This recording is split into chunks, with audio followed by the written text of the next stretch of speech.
Welcome to our channel my Telugu talks. మొదటి ప్రపంచ యుద్ధంలో జరిగిన సంఘటనలకు సంబంధించిన వివరాలను మనం ఈ వీడియోలో పార్ట్ 4గా చర్చించుకుందాం. 1914 ముందు ప్రపంచంలో బలమైన శక్తులు ట్రిపుల్ ఎంటిటీ మరియు ట్రిపుల్ అలయన్స్ రెండు కూటములుగా ఏర్పడ్డాయి. జర్మనీ, ఆస్ట్రియా, ఇటలీ ట్రిపుల్ అలయన్స్గా ఒకవైపున, బ్రిటన్, రష్యా, ఫ్రాన్స్ ట్రిపుల్ ఎంటిటీగా మరొక గ్రూపు ఏర్పడ్డాయి. అప్పటి వరకు ఇండివిజువల్గా తమ వ్యాపార అవకాశాలను, సామ్రాజ్యాలను విస్తరించుకుంటున్న దేశాలు కూటములు కట్టి ఒకరికి ఒకరు సహకరించుకుంటూ శత్రు కూటములకు విరుద్ధంగా రాజకీయాలు చేయడం మొదలుపెట్టారు. అదే సమయంలో ఓటోమన్ సామ్రాజ్యం, ఇది చరిత్రలో మరొక బలమైన సామ్రాజ్యం. చారిత్రాత్మకంగా మరియు వ్యవహారికంగా టర్కీ సామ్రాజ్యం అని దీన్ని పిలుస్తారు. ఇది 14వ శతాబ్దం నుండి 20వ శతాబ్దం వరకు ఆగ్నేషియా, ఐరోపా, పశ్చిమాసియా మరియు ఉత్తర ఆఫ్రికాలో చాలా వరకు విస్తరించి ఉన్న సామ్రాజ్య రాజ్యం. 1912-13లో బల్గేరియా, సెర్బియా, గ్రీస్, మోంటెనెగ్రో దేశాలు ఒట్టోమన్ సామ్రాజ్యానికి వ్యతిరేకంగా కూటమిగా ఏర్పడి మొదటి బాల్కన్ యుద్ధం ప్రారంభమైంది.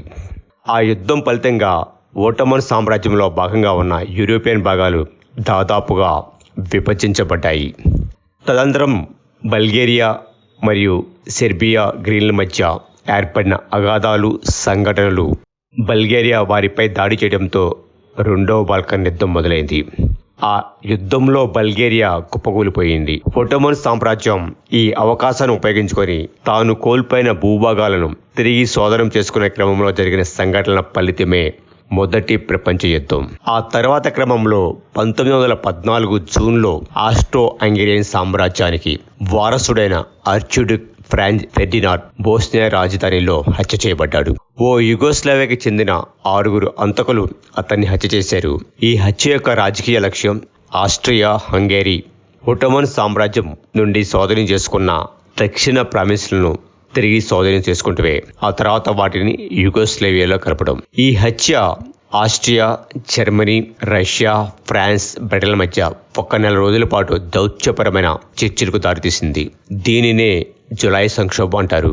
ఆర్చ్డ్యూక్ను హత్య చేసిన కుట్రలో సెర్బియన్ అధికారులు పాల్గొన్నారని ఆస్ట్రేలియా విశ్వసించింది. బోస్నియాలో సెర్బియన్ల జోక్యాన్ని శాశ్వతంగా అంతం చేయాలనుకుంది. 1914 జులై 28న హత్య జరిగిన 1 నెల తర్వాత ఆస్ట్రియా సెర్బియాపై యుద్ధం ప్రకటించింది. ఒట్టోమన్ సామ్రాజ్యము, ఆస్ట్రియాల మధ్య జరిగిన సంఘటనల ప్రతిరూపమే మొదటి ప్రపంచ యుద్ధం. ఆ తరువాత విషయాలను పార్ట్ 5లో వివరించుకుందాం. ఫ్రెండ్స్, మీకు ఈ వీడియో నచ్చినట్లయితే లైక్ చేయండి, షేర్ చేయండి, కామెంట్స్ రూపంలో మీ అభిప్రాయాలను తెలియచేయండి మరియు మా ఛానల్ని సబ్స్క్రైబ్ చేయండి.